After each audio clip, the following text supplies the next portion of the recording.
लेकिन फिर हम क्योंकि महिलाओं पे जो उनका वो कमेंट था उसकी बात कर रहे हैं, कहीं इसका एक प्रमाण मिलता है। उसके अलावा भी उनको लेके, महिलाओं को लेके उनको कहा जाता है कि मिसोजिनिस्ट थे वो, क्योंकि महिलाओं के साथ बहुत एक्सपेरिमेंट्स भी किया करते थे ब्रह्मचर्य को लेके। तो इस पर आप क्या कहना चाहेंगे? देखिए,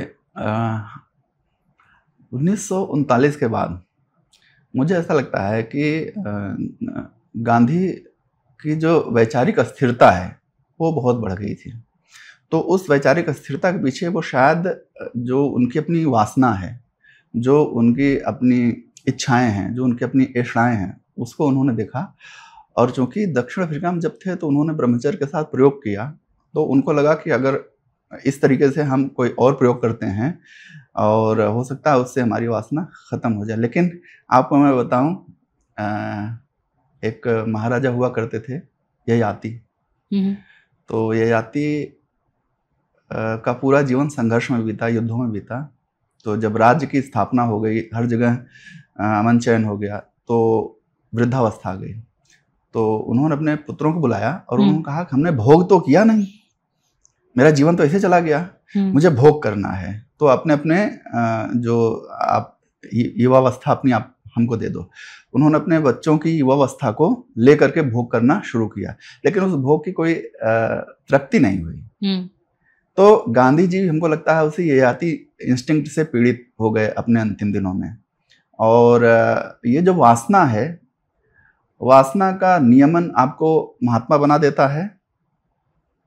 इन्होंने ब्रह्मचर्य धारण किया था। इन्होंने अपनी पत्नी के साथ कहा कि अब हम लोग ब्रह्मचर्य धारण करेंगे और एक दूसरे के साथ शारीरिक संबंध स्थापित नहीं करेंगे। लेकिन फिर मैं आपसे कह रहा हूँ कि जब कोई चीज़ असामान्य रूप से आप रोकने की, जो शारीरिक इच्छा है, अगर उसको आप सामान्य रूप से रोकने की कोशिश करते हैं और जो समाज द्वारा बनी बनाई संरचनाएं हैं उसके विरुद्ध जाकर के कोई चीज़ करते हैं, तो एक कोई ऐसी, मतलब आपके अंदर कुंठा बनने लगती है, और वो जो कुंठा है वो बड़ी घातक होती है। तो हमको लगता है गांधी जी उसी के शिकार हो गए।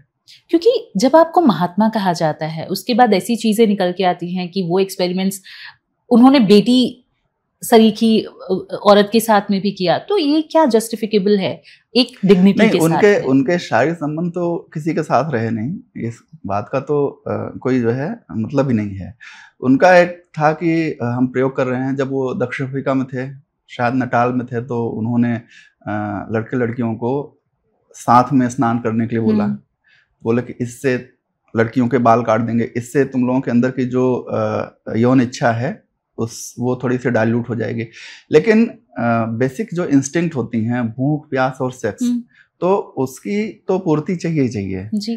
ठीक है। और गांधी जी जैसा व्यक्ति जो मतलब जो वासना अपने फ्रॉम द बिगनिंग, कि जब उनके पिताजी का देहांत हुआ तो वो अपने पत्नी के साथ थे, तो वहां से लेकर के वो उससे जीवन पर्यंत लड़ते रहे। अब वो तरीके में कुछ गड़बड़ी आ गई, लेकिन मैं फिर कह रहा हूँ कि ये जो दो चीजें हैं, कि एक अलगाववादी मुसलमानों को साथ लाने की जो उनकी तुष्टीकरण की हद तक जो उनका जाना, और दूसरा जो ये उनके प्रयोग, इन दोनों चीजों से हम सहमत नहीं है। लेकिन ये हमारे घृणा का आधार नहीं है। वो ऐसा व्यक्ति जिसके आधार पर अफ्रीका में ऐसी, मतलब एक रेवोल्यूशन होती है जिसमें कहीं कोई ब्लड नहीं है,